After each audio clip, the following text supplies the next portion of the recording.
Yes, hello students, good morning. Assalamu alaikum.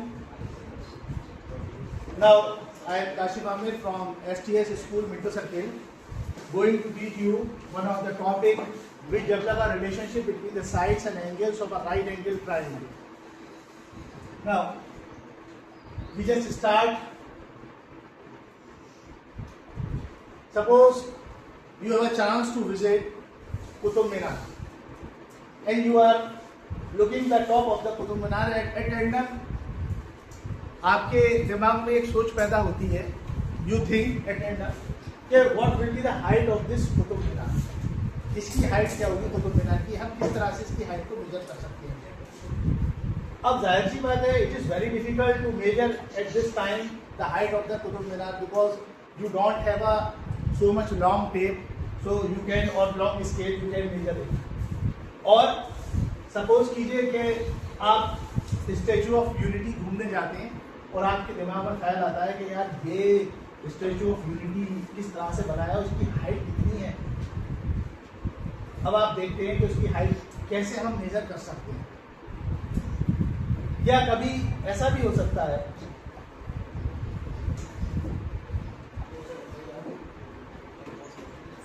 मान लीजिए आपने देखा एक लाइट हाउस है and the ship is approaching towards this lighthouse and you are interested to find the distance of the ship from this lighthouse कि ये जो ship है ये इस lighthouse से कितनी दूरी रखता है. You are peeping from the window of this lighthouse, आप जो है वो lighthouse से देख रहे हैं और एक ship आ रहा है. मान लीजिए आप जॉब करते हैं वहाँ पर और ये ship आपके lighthouse की तरफ बढ़ रहा है और आपको ख्याल आता है कि साहब ये डिस्टेंस कितना है इस lighthouse से इस ship का, कैसे हम फाइंड आउट करेंगे. या suppose an engineer wants to erect this pole by tightening a wire from this top to the ground. वो ये चाहता है कि साहब मैं एक इस पोल को इरेक्ट रखने के लिए ताकि ये तूफान या आंधी में ना गिरे, इसको मैं बिल्कुल सीधा रखना चाहता हूँ और एक वायर को वो कनेक्ट करना चाहता है 45 डिग्री के angle. Then he is interested to find the length of this wire. वो चाहता है कि साहब मैं वायर की लेंथ निकालना चाहता हूँ, तो किस तरह से निकालूंगा. हालांकि उसको 45 डिग्री एंगल भी मालूम है, उसको डिस्टेंस भी मालूम है कि कितनी दूरी पर वो वायर को कनेक्ट करना चाहता है, ये डिस्टेंस भी उसके पास है, but he don't know what will be the length of this wire to erect this pole. इन सभी सवालों के जवाब हम एक टॉपिक मैथमेटिक्स का जिसमें पढ़ेंगे, लेकिन उससे पहले हम इमेजेस को अगर ऑब्जर्व करें शुरू से तो कुछ खास चीजें आपको आएंगी नजर. उसमें सभी में राइट एंगल ट्रायंगल बनते हुए नजर आ गए हैं. ठीक है, राइट ट्रायंगल्स बन रहे हैं आपके सामने. चलिए अगर हम देखें आगे, सो this is a right angle triangle. Look here on this right angle triangle है.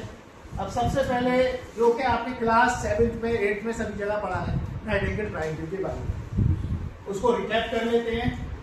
This is an angle theta और इस थीटा के जो अपोजिट वाली साइड है उसको हम परपेंडिकुलर कहते हैं या अपोजिट साइड कहते हैं. And the side which is connected to this angle theta is known as base और the adjacent side and the longest side is known as hypotenuse. ये आपने पाइथागोरस थ्योरम जब आप अप्लाई करते थे क्लास 8 के अंदर तो वहां भी पढ़ा था आपने. क्या थी Pythagoras theorem? b square plus b square is equal to h square.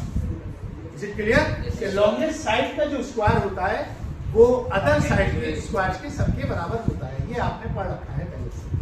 लेकिन वहां क्या होता था कि वहां पर आपको दो साइड्स की मेजरमेंट दिए जाते थे और आप तीसरी साइड को फाइंड आउट कर लेते थे आसानी से. ठीक है, लेकिन अब यहाँ ऐसा नहीं है. यहाँ आपको सिर्फ और सिर्फ एक साइड का मेजरमेंट दिया गया है और एक एंगल दिया गया है. On the behalf on the basis of that you have to find the other two sides. One side is given and the angle is given, and on the basis of this you have to find the other two sides. ठीक है, Pythagoras theorem आप apply नहीं कर सकते क्योंकि Pythagoras theorem आपने class 8 में apply की थी. वहां पर दो साइड्स का मेजरमेंट दिया गया था, वो दो साइड्स के मेजरमेंट्स की हेल्प से आप थर्ड साइड का मेजरमेंट फाइंड आउट कर लेते थे. लेकिन यहाँ पर क्या है, यहाँ पर सिर्फ एक साइड दी गई है और एक एंगल दिया गया है and you have to find the length of the other two side. तो हम आते हैं ना आगे। तो अब हमारा जो टॉपिक शुरू होता है, the topic is trigonometry. Yes, साहब के सारे सवालों का एक जवाब है कि साहब हम लेंथ फाइंड आउट कर सकते हैं अदर टू साइड्स की by using angle theta as well as the length of other side. ठीक है, एक साइड की अगर हमें लेंथ दी गई हो और हमें एंगल दिया गया हो तो हम बाकी दो साइड्स की लेंथ को भी फाइंड आउट कर सकते हैं बाई यूजिंग ट्रिग्नोमेट्री। ठीक है, हम ट्रिग्नोमेट्री की मदद से बाकी दो साइड्स को फाइंड आउट कर सकते हैं। तो बेसिकली ट्रिग्नोमेट्री क्या है? Trigonometry is the branch of mathematics. It is a branch of mathematics that studies the relationship between the sides and angles of triangle. जो कि एक रिलेशनशिप डेवलप करती है किसके बीच में? दो साइड्स और एंगल्स के बीच में, ट्राइंगल। ठीक है, and this trigonometry derived from the Greek word trigon. Trigonon means triangle plus metron means measurement, measurement of triangle. Is it clear to you? समझ में आ रही बात या नहीं आ रही? तो इसमें सबसे ज्यादा जो इंडियन मैथमेटिशियन है आर्यभट्टा, उनका योगदान बहुत ज्यादा रहा है। ठीक है, उन्होंने काफी चीजें इसमें दी हैं ट्रिग्नोमेट्री। जीपीएस जो है आपका वो इसी के बिहार पे, ठीक है, इसी ट्रिग्नोमेट्री के हेल्प से काम करता है आपका। जो आपको जो है जीपीएस के थ्रू आप जो है वो डायरेक्शन देखते हैं, आपका डिस्टेंस बताता है, वो सारी चीजें देखते हैं। इसी तरह से मोबाइल टावर जो होते हैं, जो आपका नेटवर्क है, ठीक है, वो कुछ ट्रिग्नोमेट्री बेस है। तो बहरहाल अब हमारा अगला सवाल यही है कि सर किस तरह से हम फाइंड आउट करेंगे बाकी दो साइड्स को, अगर हमें एंगल दिया गया है तो ये ट्रिग्नोमेट्री हमारी कैसे हेल्प करेगी। तो किस तरह से ट्रिग्नोमेट्री जो है वो दो साइड्स के रेशो के बीच में रिलेशनशिप डेवलप करता है। तो हम आगे एक हमें मंत्र याद करना है। ठीक है, some old hero caught a huge tiger on a table. ये आपको याद रखना है। You have to remember this sentence whole. Some old hero caught a huge tiger on a table. So this whole sentence is connecting here some old hero, then caught a huge, then tiger on a table. Is it clear? Yes, sir. ये तीन word से connect है। अब देखिए पहला वाला देखिए, सम old hero. तो some old hero means SOH. If we take the first letter of each word, SOH. S means sin theta, O means opposite side, and H means hypotenuse. So sin theta will be equal to opposite side upon hypotenuse. Similarly, cot a huge, C for cos theta, A for adjacent side, and H for hypotenuse.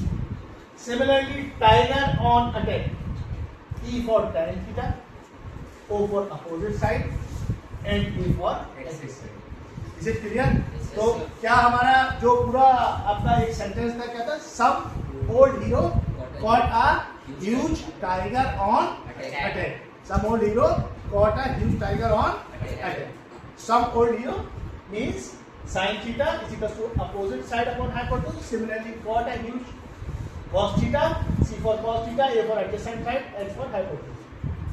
Tiger on tent, T for tan theta, O for opposite side, and A for adjacent side. Tan theta is equal to opposite side upon. अब एक हमारा हिंदुस्तान का मूल मंत्र है जिसके जरिए हम इसे याद कर सकते हैं तीनों ट्रिग्नोमेट्रिक रेशियोज को। ये ट्रिग्नोमेट्रिक रेशियोज क्यों कहलाते हैं? क्योंकि हम दोनों साइड्स का रेशियो ले लेते हैं। सपोज आपकी ये साइड 6 सेंटीमीटर है और ये साइड 3 सेंटीमीटर है, तो 6/3 will be equal to 2. So this is the ratio 2/1. Is it clear? इसीलिए हम इसको क्या कहते हैं? Trigonometric ratio. तो SCT शेड्यूल कास्ट, आपने इकोनॉमिक्स में पढ़ा होगा शेड्यूल कास्ट, एक वर्ड सुना होगा शेड्यूल कास्ट। तो S for sine, C for cos and T for tan. तो साइन थीटा बराबर है perpendicular upon hypotenuse, cos theta is base upon hypotenuse, and tan theta is perpendicular upon base. If we want to memorize it, ठीक है, in a simple way, तो हम याद कर सकते हैं पंडित बद्री प्रसाद हर हर, पंडित बद्री प्रसाद हर हर। ये बहुत सिंपल सा मूल मंत्र है जो कि हम याद कर सकते हैं, पंडित बद्री प्रसाद हर हर बोले sine cos and tan. Is it clear to you? ये सभी समझ में आया नहीं आया? पंडित बदली प्रचार धर्म को perpendicular P for base and P for perpendicular, H for hypotenuse, then H for hypotenuse, B for बोले means base. तो पंडित बदली प्रचार हर बोले। ये सबकी समझ में आ गया? कोई प्रॉब्लम किसी को?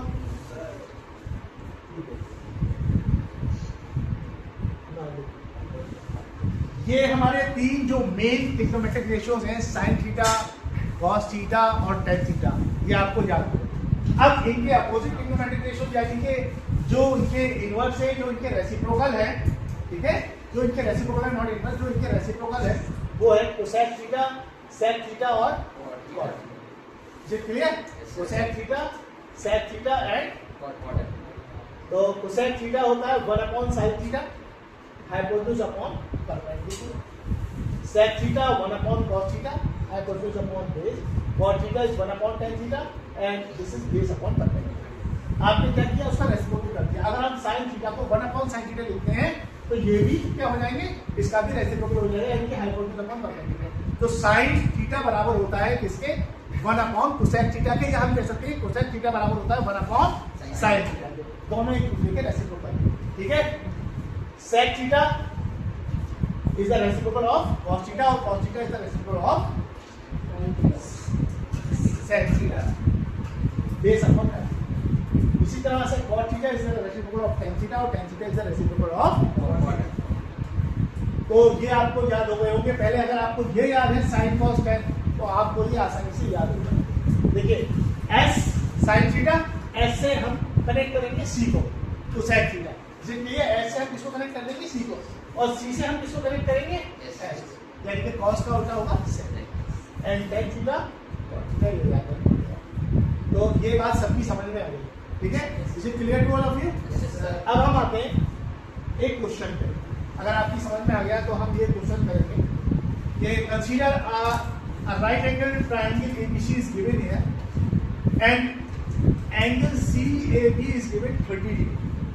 ये एक एंगल थीटा दिया हुआ है 30 डिग्री। आप इसको कंसीडर कर सकते हैं, सॉरी, आप इसको कंसीडर कर सकते हैं, एक टावर कंसीडर कर सकते हैं, और आप यहाँ पर ऑब्जर्वर खड़ा हुआ है, ठीक है, जिसका डिस्टेंस दिया गया है 6 मीटर। एडजेसेंट साइड जो है उसकी कितनी दे रखी है बेटा? 6 मीटर। यानी कि यहाँ से यहाँ तक की जो दूरी है, the point from where he observing the top of the tower, ठीक है, so this distance is given here 6 metre and he is interested to find the height of the tower. Tower की हाइट को find out करना चाहता है, या यहाँ से कोई वायर कनेक्ट करना चाहता है तो उसको फाइंड आउट करना चाहता है, ठीक है? तो this is perpendicular because it is opposite to this angle. This is known as perpendicular, and this is adjacent side which is known as base because it is connecting to theta.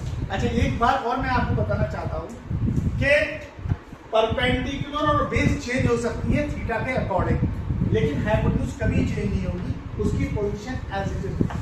मान लीजिए theta angle जो 30 degree दिया गया है, अगर ये angle यहाँ दिया जाए, यानी कि ये 90 डिग्री, ये 30 डिग्री है, इट इज गिवन है 60 डिग्री। ये कितना दिया गया? 60 डिग्री, ठीक है? देखते हैं ये 60 डिग्री हो जाएगा भाई। ऑब्वियसली के sum of all angles of a triangle is 180 degree and one angle is already given here 90 degree and other is 30 degree. Obviously this will be equal to 60 degree. 60 plus 30 90, 90 plus 90 180। अगर हम 60 के according लेना चाहते हैं, अगर हम trigonometric ratios को 60 degree angle के अकॉर्डिंग लेना चाहते हैं, तो 60 डिग्री के अपोजिट वाली जो साइड होगी that will be the perpendicular. यानी कि 60 डिग्री के अपोजिट वाली साइड कौन सी है? AB, और एडजेसेंट साइड कौन सी हो जाएगी? BC। अब चेंज हो जाएंगी ये दोनों। तो ये डिपेंड करता है आपके एंगल पर, ठीक है? एंगल पर डिपेंड करता है कि एंगल जो है वो कहाँ दिया हुआ है, उसी के अकॉर्डिंग साइड चेंज होगी। अगर एंगल यहाँ पर है तो इसके सामने वाली साइड परपेंडिकुलर होगी, अगर एंगल यहाँ पर है तो इसके सामने वाली साइड परपेंडिकुलर होगी, लेकिन हाइपोटेन्यूज जो होगा वो हमेशा क्या रहेगा? सेम रहेगा। जरा आप सब लोग इधर देखते रहे जरा, ठीक है? लोग तो अभी फिलहाल हम 30 डिग्री के अकॉर्डिंग निकालना चाहते हैं, तो हम ले लेते हैं this look here, this is perpendicular and this is base, ठीक है? According to 30 degree this side will be the perpendicular, this is the base. Now we are given base, हमें बेस दी गई है और हमें परपेंडिकुलर निकालना है। पहले हम परपेंडिकुलर, तब हम सोचेंगे कि परपेंडिकुलर और बेस को अगर हम रिलेशनशिप डेवलप करें तो कौन सा ट्रिग्नोमेट्रिक रेशियो आता है वहां पर, परपेंडिकुलर और बेस का। कोई बताएगा मुझे perpendicular base? tan theta, very good, tan theta यानी कि tan 30 degree. So tan 30 degree will be equals to BC upon AB, and tan 30 is 1 upon root 3. So and BC is not given here, AB is given here 6 meter. We can cross multiply this 6 meter upon root 3 is equals to BC. Okay, and this will be equals to, by rationalizing is 6 root 3 meter upon 3. We can multiply root 3 by numerator and rather by denominator. तो ये हो गया 3 to the 6 and the answer will be equals to 2 root 3. तो हमारे पास ये जो side है ये हमारे पास आ गई कितनी बेटा? 2 root 3. अब हमें हाइपोटेन्यूज भी निकालनी है। अब ये आपकी मर्जी है कि आप दोबारा चाहें तो फिर ट्रिग्नोमेट्रिक रेशियो लगा सकते हैं बेस और बेस और हाइपोटेन्यूज के बीच में। तो बेस और हाइपोटेन्यूज का कौन सा ट्रिग्नोमेट्रिक रेशियो होता है? cos. So we can write here cos, we can write here cos 30 degree, and cos 30 degree is given here AB upon AC, और cos 30 होता है root 3 upon 2 and AB is given here 6 meter upon AC. तो AC को हमें लाना है, cross multiply कर देंगे हम 6 into 2 metre upon root 3. Is it clear? हम ऊपर नीचे रैशनलाइज कर सकते हैं। हम रैशनलाइज रूट 3 से नीचे मल्टीप्लाई, रूट 3 से ऊपर मल्टीप्लाई, तो 3 to the 6 ये आ जाएगा 4 रूट 3 4 दोबारा लिख देता हूं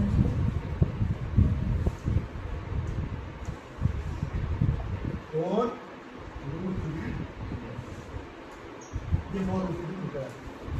क्लियर? या अगर हमें मान लीजिए दो साइड हमें मालूम हो गई तो by using Pythagoras theorem we can also find it out. Pythagoras theorem की मदद से भी हम आसानी से थर्ड साइड निकाल सकते हैं। ठीक है, कम से कम हमारे पास दो साइड्स हो तब हम पाइथागोरस थ्योरम लगा सकते हैं। क्लियर हो गई बात? इसी तरह से अगर हम 60 के अकॉर्डिंग लेना चाहते हैं, मान लीजिए, ठीक है ना, अगर हम 60 के अकॉर्डिंग लेना चाहते हैं, अब इसके अकॉर्डिंग देखिए तो परपेंडिकुलर क्या है हमारे पास? AB और हाइपोटेन्यूज क्या है? तो अब हम अगर इसमें लगाएंगे तो sin 60 लगाएंगे, ठीक है ना। तो sin 60 degree will be equals to AB upon AC upon AC, ये तो होगा, ठीक है, परपेंडिकुलर अपॉन। क्लियर हो गई बात? यानी कि एंगल के चेंज हो जाने की वजह से हमारी एडजेसेंट साइड यानी कि परपेंडिकुलर और बेस भी चेंज हो जाएंगे अगर हम एंगल को चेंज करें। Is it clear to you? अब आपके मन में ये सवाल आया कि ये 30 डिग्री की वैल्यू सर ने 1/√3 लिखी और यहाँ पर cos 30 डिग्री की वैल्यू सर ने √3/2 लिखी, तो ये हमें क्या याद करनी पड़ेगी क्या ये वैल्यूज? ये किस तरह से हम फाइंड आउट करेंगे? हमें तो याद भी नहीं है ये वैल्यूज, कैसे हम याद रखेंगे? तो इसके लिए एक ट्रिक है जो कि मैं आपको बताने जा रहा हूँ।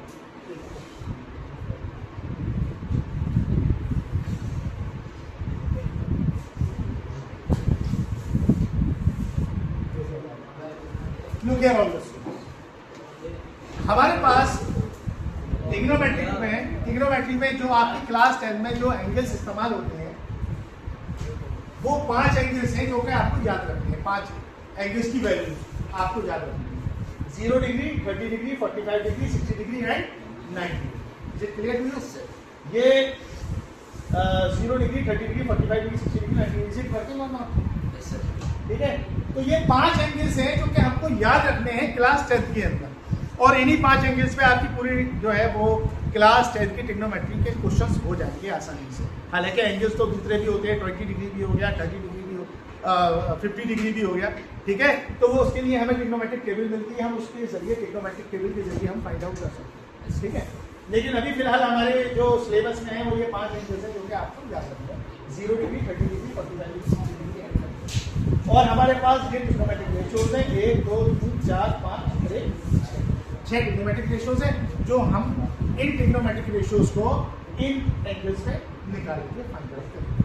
मुझे क्लियर? अब आप देखिए, सारे बच्चे जरा इधर देख लें, all the student look here.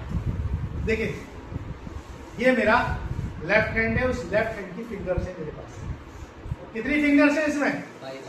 5 fingers है। 1 2 3 4 5। Is it clear to all of you? 5। ये जो मेरा थंब है ये इंडिकेट करता है 0 डिग्री को, ठीक है, और ये जो फिंगर है ये इंडिकेट करती है 30 डिग्री को। Is it clear? ये 45 डिग्री, ये 60 degree and this is 0 degree, 30 degree, 45 degree, 60 degree and 90 degree. ये क्लियर हो गया आपका? Clear to you? अब हम आते हैं इसके फॉर्मूले। फॉर्मूला है इसका, अगर आप साइन थीटा निकालना चाहते हैं तो under root number of lower fingers upon 2। जो एंगल है, जिस एंगल पर आप ले रहे हैं, जिस एंगल की आपको वैल्यू निकालनी है, उसकी लोअर फिंगर्स को काउंट करना है, उसका रूट रखना है, उसके नीचे 2 लगा देना है। सभी लोग जरा गौर से सुन लीजिएगा, ठीक है? Suppose we are interested to find sine 0 degree. Sine 0 degree निकालना चाहते हैं तो साइन 0 डिग्री के नीचे कितनी लोअर फिंगर है हमारे पास? 0। Very good, 0। तो यानी कि 0 अपॉन 2 कितना हो जाएगा? तो ये वैल्यू है। Now come to 30 degree. 30 degree है तो 30 के नीचे कितनी लोअर फिंगर है हमारे पास? 1 मीन्स रूट 1 अपॉन 2। तो रूट 1 का जो रूट होगा वो तो 1 ही होगा, जाहिर सी बात है। तो sine 30 will be equal to 1। Clear हुआ है नहीं हुआ? अब हम आते हैं किस पर? 45 डिग्री। तो 45 डिग्री नीचे लोअर फिंगर्स कितनी है बेटा मेरे पास? 2। वेरी गुड, 2 यानी कि रूट 2 अपॉन 2। तो रूट 2 अपॉन 2 अगर हम देखें, ठीक है, देखिए अगर आप साइन 45 डिग्री, चलो साइन 45 डिग्री, ये कितना है बेटा? कितनी लोअर फिंगर्स है? 2। Root 2 upon 2। If we rationalize this, so 2 upon 2 root 2 and 2 and 2 cancel out, 1 upon 2. So means answer is given here 1 upon 2. ठीक है? कितना आ गया? 1 upon 2. आया समझ में? नहीं आया? Yes sir. इसको कैसे डिस्टर्ब करेंगे?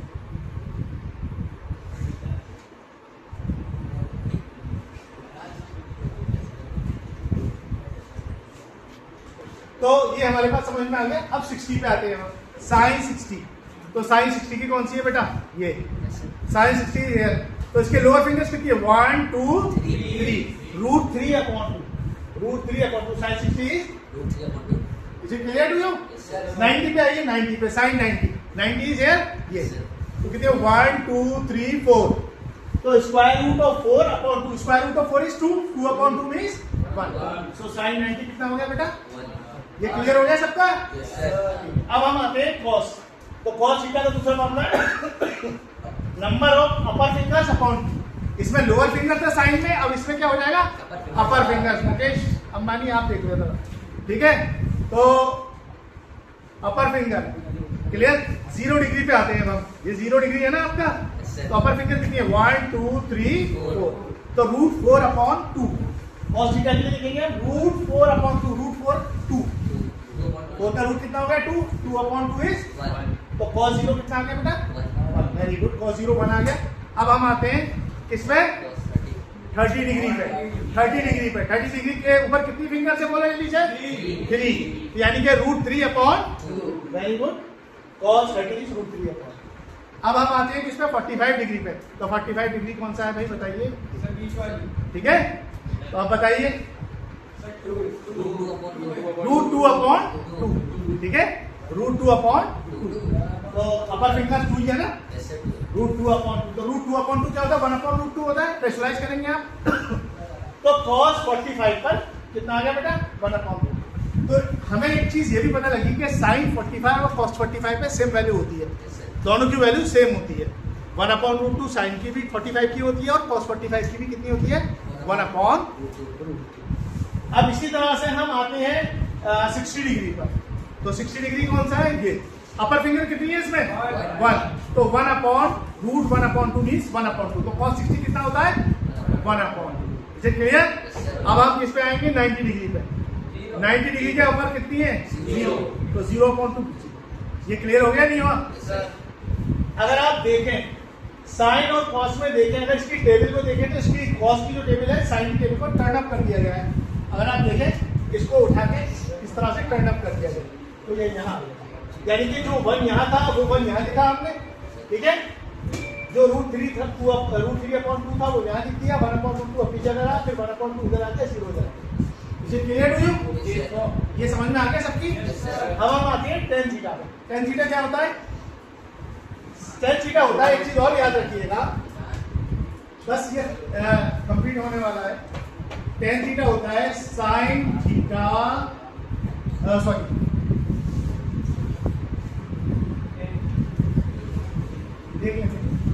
देखिए